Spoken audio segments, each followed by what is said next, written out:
Good afternoon, this is Sean Gwill with Paradise Veggies. It is Saturday, June 7th. I'm here in the garden doing a video I'm excited about. I've wanted to do it for a long time.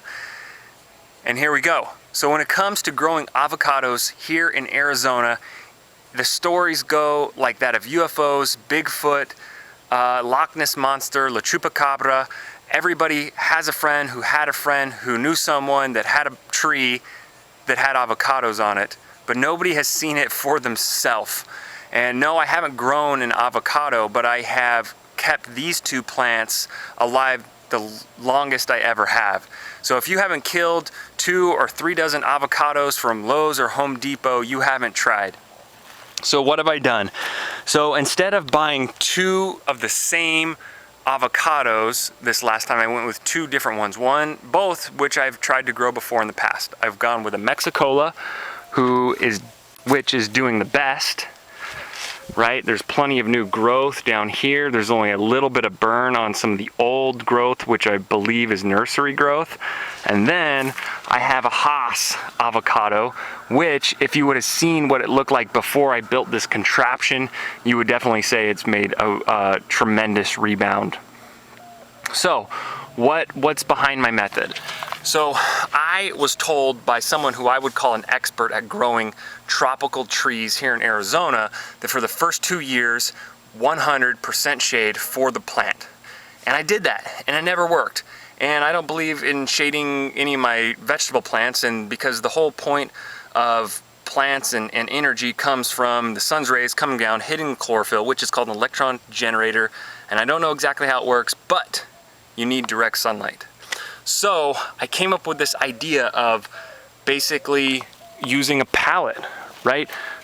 So as the sun moves, direct sunlight would move over the plant, but you would either 1, have it in direct shade, or 2, at sometimes have direct sunlight coming through the slats onto plants, but not ever for an extended period.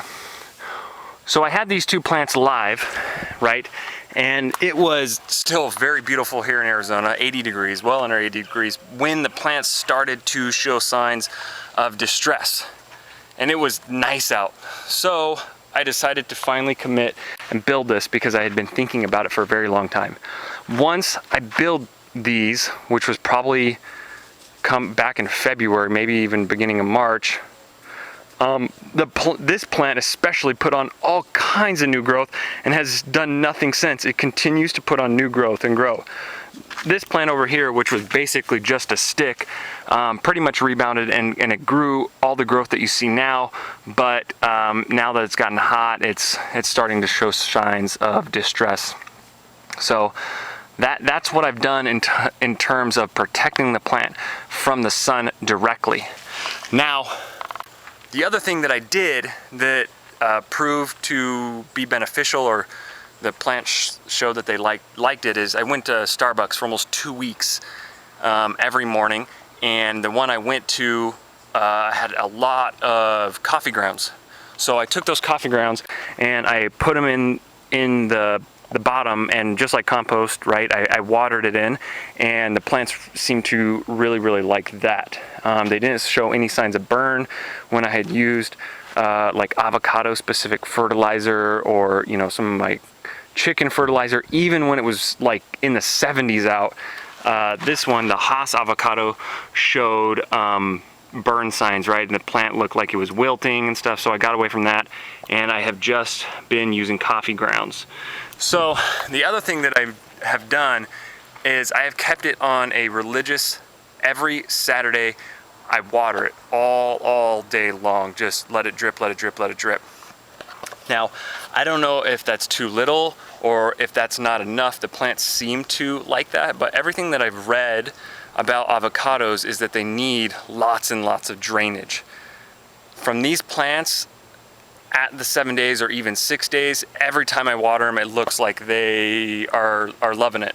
So I don't know what to do, whether to try to water them more here through summer and risk drowning them, or to just keep them at that 7 days, right? It's heated up pretty substantially, and the plants, I mean, on this one, it only seems like they've enjoyed the heat this last couple weeks.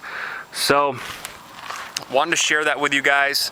all I did is I just took 2 pallets here on the side, and it's not even fully nailed together, and then I held it together with this. And as the plant grows, right, I'm just adding bricks to the bottom, right? And then every couple weeks I'll stop into that same Starbucks, and they usually have quite a few bags. So post, comment, subscribe, share your guys' success. Have a great day. Bye.